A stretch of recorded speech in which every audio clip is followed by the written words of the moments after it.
Let's start now.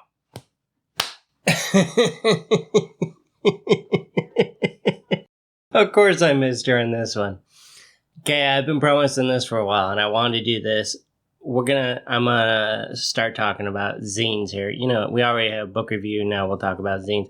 Zines are personally important to me because growing up, that was where you actually learned about everything. This was pre-internet, in case you couldn't figure that out before.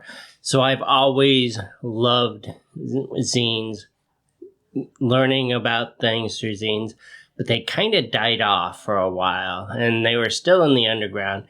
You were catching, I still have boxes and boxes of zines from when I volunteered at the Black Cat in Seattle. And I'll occasionally go back and reread those, kind of like a nostalgia trip. You're allowed to have those every so often. But what I wanted to talk about was I grew very excited when I was listening to one of the modular podcasts, not sure which, and they mentioned that there was a new zine out that specifically covered modulars and experimental music, because both things are obviously near and dear to my heart. So I quickly looked it up, and of course it was Deft Esoterica. The great thing about Deft Esoterica, besides the fact it's a wonderful product, is it's available on Bandcamp, which makes everything seamless. Like, to me, Bandcamp is one of the greatest gifts that have been given to musicians of all stripes in recent memory. They beat out all the streaming services. They're just wonderful. I mean, I haven't listened to anything that's not on Bandcamp in quite a while. But back to the conversation at hand, Deft Esoterica. And you can see here, I have all 4 issues, or 3.5 as it is. We will cover that.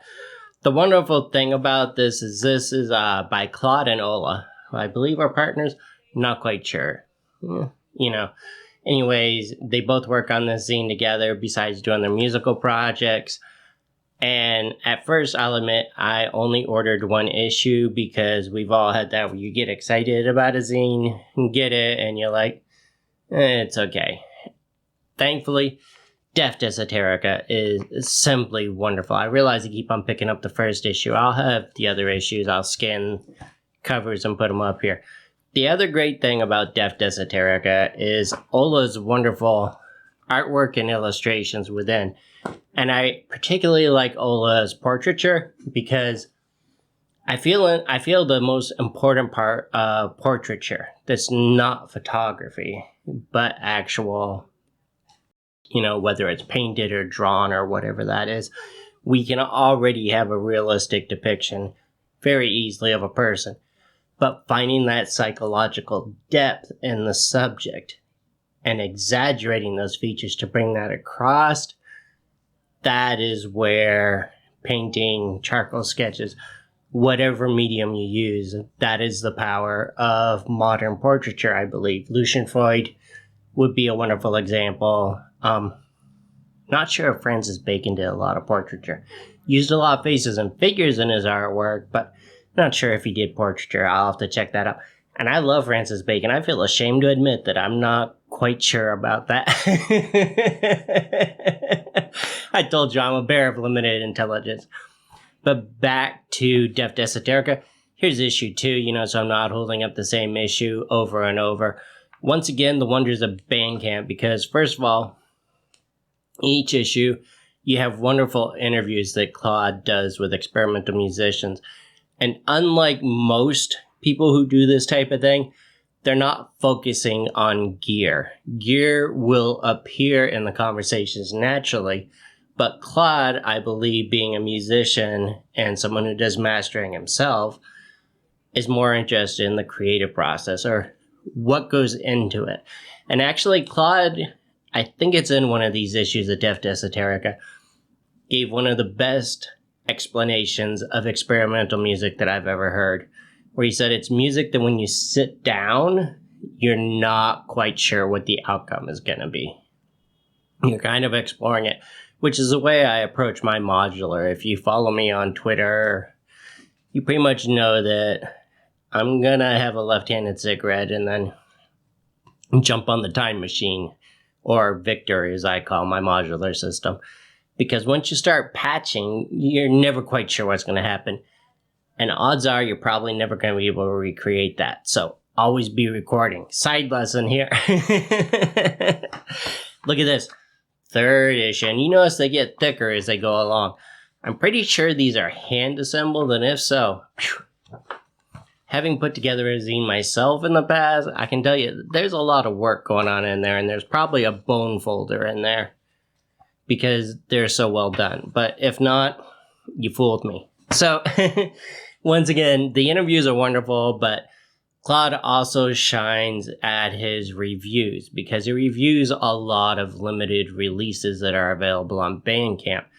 And he can do these in 3 or 4 sentences, give you a very apt description so you know what you're getting, but he sums it up very nicely.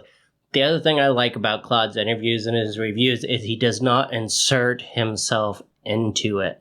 Too many times nowadays, especially on podcasts, you'll hear the interviewer inserting themselves. And it's like few people care about the person holding the interview.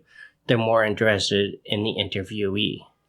And Claude rides that balance very well. I was very impressed with this. The other thing I like about Claude, each issue he writes a short article, which, to be honest and being greedy, I wish Claude had a blog or some other place to read more long-form pieces by him, because his first issue, he won me over, explaining why he probably would have ended up a noise kid if he didn't get into modular and the attraction of making noise recordings with just a few pedals. And then he does another great one, I believe it was in issue 2, maybe issue 3, where he actually did release a noise wall cassette. And go, the first one, don't have that one. Have all the other ones. Hint. But he explains in there his thought process behind making a modern noise wall composition. Hand dubbing those on cassette and sending them out. I mean, it's noise. Small runs are to be expected, and it's wonderful. I mean, noise wall is noise wall. Either you're into it or you're not. So, it's a great... I really enjoyed those articles that he did. And each issue that he does, I think I showed you 3. Let's show you 3.5. He has one of these little pieces. And until we do get a blog or a series of long-form posts by Claude, that's what we're gonna get. The other thing that I enjoy is he always puts Bandcamp links. So it's not like the old days of reading zines where you would read a description, send off your $7 or $8, wait for the cassette to show up, and then be like, yeah, it's not so great.